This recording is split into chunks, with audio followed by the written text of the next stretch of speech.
Buda reencarnado estava no Templo da Lua. Esta foi, sem dúvida, uma notícia avassaladora.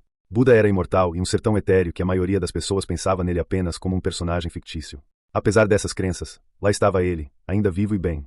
Os monges mal conseguiam conter a excitação e o deleite ao chegarem a essa conclusão. Até mesmo alguns dos monges mais velhos pareciam emocionados. Essa descoberta veio como um impulso moral muito necessário. A cada incidente, desde a batalha do Abade com o curador até a intervenção de Buda, eles aprendiam algo novo. Deixando Buda de lado, tanto o Abade quanto o curador já haviam demonstrado às pessoas comuns suas habilidades fenomenais em combate.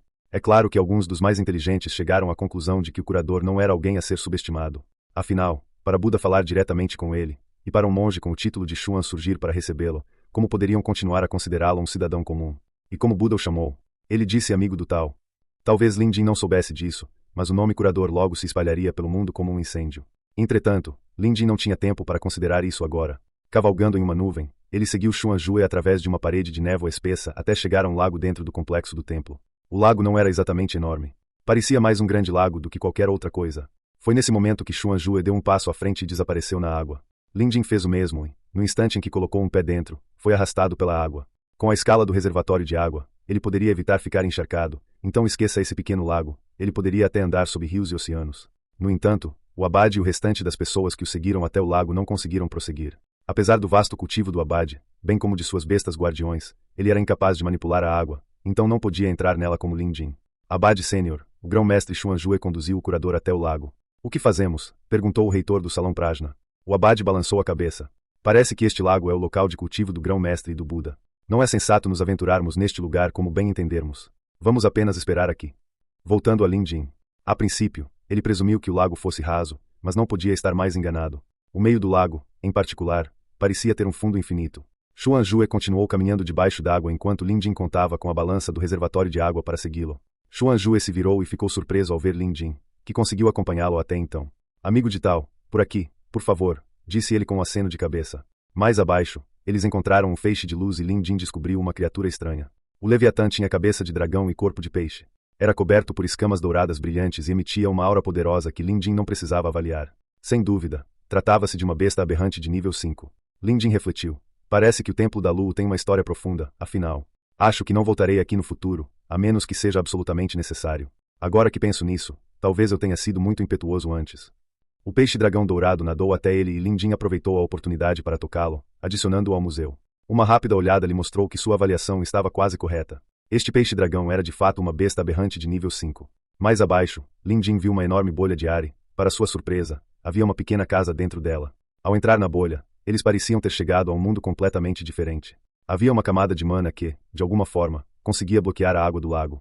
Após pousar com firmeza, Lin Jin olhou para cima e imediatamente se lembrou dos aquários que as pessoas mantinham em seu mundo. O fundo era amplo e coberto de grama verde por toda parte. Ao lado da casa, havia uma árvore. Seus galhos eram finos, mas decorados com folhas verde esmeralda e figos carnudos e suculentos. Lin Jin sentiu uma paz interior indescritível ao contemplar toda a paisagem. Abaixo da árvore havia um monge sentado em cima de uma tartaruga do tamanho de uma pedra de moinho. Vestido com um casaia, ele permanecia imóvel como uma estátua. Lin Jin ficou inicialmente surpreso com a idade que uma pessoa podia aparentar ao ver Xuan Jue pela primeira vez, mas comparado a este monge, Xuan Jue parecia uma criança. Até a pele do monge começara a apodrecer. Era uma sensação indescritível de velhice. Bastou um olhar para Lin Jin e ele sentiu o peso de uma única palavra que surgiu em sua mente. Idade. Isso mesmo, idade. Além disso, o velho monge exalava uma pesada aura de morte. Lin Jin sabia que este devia ser o venerável que Xuan Jue havia mencionado. Ele também devia ser quem havia conseguido bloquear o decreto vulcano de Lin Jin com folhas secas antes. Foi um movimento, mas foi o suficiente para mostrar a Lin Jin a extensão de suas capacidades. Aquele decreto vulcano era apenas um decreto que tomava emprestada a linhagem do corvo dourado de dourado com um pouco de seu fogo de dragão misturado. Foi um decreto difícil que ele mal conseguiu executar. Se Lin Jin entrasse em uma batalha mano a mano, o Abade poderia facilmente ter acabado com Lin Jin. Foi somente graças à força que lhe foi emprestada por Dourado que ele conseguiu levar a melhor agora. A lembrança das 4 bestas guardiões do Abade ainda estava fresca em sua mente. Por isso, desde então, Lin Jin permaneceu constantemente em guarda, embora parecesse indiferente na superfície. Xuan Jue fez uma reverência ao velho monge, uma saudação tradicional budista. Meu bom homem, sei por que você veio aqui ao Templo da Lua hoje. De fato, nosso templo se tornou violento demais com monstros nos últimos anos. Eles parecem estar trilhando o caminho errado. Xuan Jue, vai e diga a essas crianças para se isolarem, refletirem sobre seus atos e mudarem para melhor. Foi agradável ouvir sua declaração. Lin Jin pensou. Como eu esperava, os monges proeminentes do Templo da Lua são uma força a ser reconhecida. Meu bom homem, Posso perguntar de onde vem seu mestre? Perguntou o velho monge. Lin Jin não sabia como responder à sua pergunta. Ele não tinha um professor e todo o seu cultivo se devia ao Museu de Bestas Mortais. Foi apenas por uma coincidência que ele conseguiu aprender éditos e feitiços taoístas da seita das nuvens e da paisagem natural infinita. Após um momento de reflexão, ele respondeu com certa sinceridade: não tenho um mestre.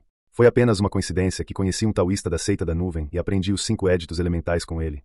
Seita da nuvem, agora me lembro. Um pequeno grupo dissidente, mas ainda assim um ramo do taoísmo. Então a seita da nuvem ainda tinha descendentes, nada mal. O velho monge soava melancólico, como se sua paz interior tivesse sido alcançada após ter sido murcha pela idade. Com meu olhar espiritual, vi sua poderosa intenção de espada mais cedo e a achei um tanto familiar, sondou o velho monge. Lin Jin hesitou um pouco antes de responder. Senhor, aprendi esta intenção de espada com um veterano chamado Du Li. Ao ouvir as palavras do Li, o velho monge ficou atordoado antes que uma faísca aparecesse em seus olhos turvos. Du Li ainda está vivo. O coração de Lin Jin disparou ao ouvir isso. Poderia parecer que Lin Jin conhecia Du Li pessoalmente, mas, na verdade, ele só conheceu a obsessão que Du Li deixou para trás dentro da paisagem natural infinita. A rigor, os imortais deixaram de existir neste mundo há muito tempo. Se este velho monge aqui conhecesse Du Li, eles poderiam ser indivíduos da mesma época. Eles conseguiriam viver tanto tempo. Não havia uma lenda sobre imortais enfrentando uma grande tragédia. Como esse monge conseguiu evitá-la? Uma estimativa aproximada apontou para a possibilidade de que esse monge fosse um dos imortais. Para as seitas budistas, ele seria amplamente considerado como o Buda. Ao pensar nele como um Buda vivo e respirante, Lin Jin se preparou mentalmente, mas mesmo assim, sentiu-se estremecer. Sem dúvida, se o monge quisesse matá-lo, Lin Jin não teria como revidar. Meu bom homem, onde você conheceu Du Li? Buda perguntou com um olhar ansioso.